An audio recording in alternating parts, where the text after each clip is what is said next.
Although the majority of my life has been painting landscape paintings and buildings and structures, and more recently there have been a few portraits here and there, but underneath it all there is this current which has always been there, a love for painting abstracts.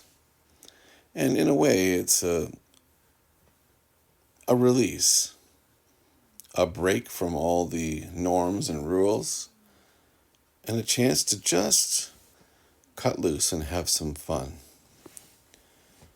So let's build one up here. A simple abstract, just for the fun of it. And let's enjoy the process together. What I've done here is I've taken a set of boards that are 10 inch by 10 inch. They're press boards, or masonite, otherwise known as. And I've sanded them and coated them with the gesso. That's what that white surface is. And then I've just taken some acrylic paint, and I like to use acrylic for my abstracts because it dries so quickly and it enables me to work fairly fast. I've got a couple that are in oils, but, well, you get the point. The first thing I like to do once my surface is ready is to take some straight up black paint and a narrow little brush and just make some marks. A little messy squiggle, who cares? No specific form in mind, just let your hand flow and feel the vibe of the surface. Now, some like to say, well, they like to put their pain and suffering into it, or their joys or whatever. I can't say that that's not true. But for me, abstracts are mostly really about, as I said earlier, just cutting free from all of the norms. Societal norms, political norms, everything that kind of gives us offense. And here we have a chance to just cut loose from all of that. Nobody's here telling you exactly what to do. It's all up to you. So I like to do these bright colors for abstracts.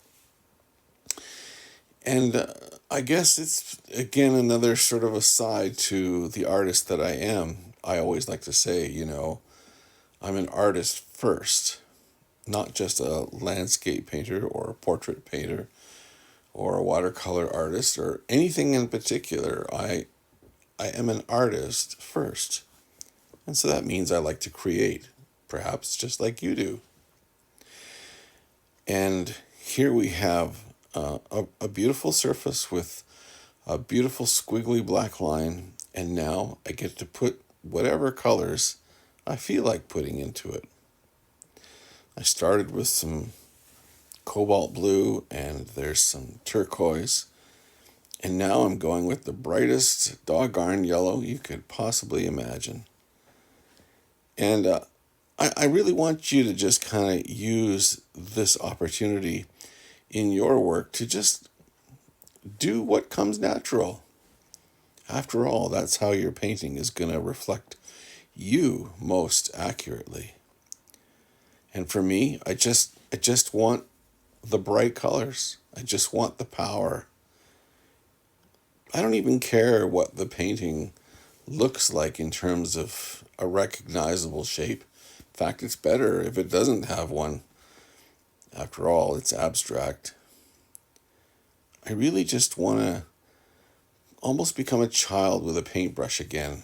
A 60-year-old child with a paintbrush. Isn't that crazy? But it's what art does. It sets us free. And I'm having a great old time with it here, as you can see. Now, there is some olive green mixed with a little titanium white to give it a little bit of luminescence as well. And those black lines, I try to stay within them, but it's one of those things. I don't always color within the lines. You know how that story goes. Well, I've always been a bit of a rule breaker, but the rules, as far as abstract are concerned, is sort of stay within the lines, but don't worry about it if you don't. And so I'm sort of staying within the lines. I'm leaving just enough of that black showing because the black is for me, it's an anchor to the theme of the painting. It's the movement, or shall we say the launching pad for the movement. And then the color comes in and just kind of bam, just takes over and says, okay, this is where we're going to go. I try to keep my colors kind of a complement to each other. But pink and green, they don't really go together per se. But abstract, well, there are no rules. You have the freedom to do whatever you like. For me, standing back and taking a look at it, how do I feel about the overall image that I've just created? Does it make me smile? Do I feel happy when I look at it? Do I feel enlightened by it? Well, chances are, if I feel that way, then the viewer will probably feel that way.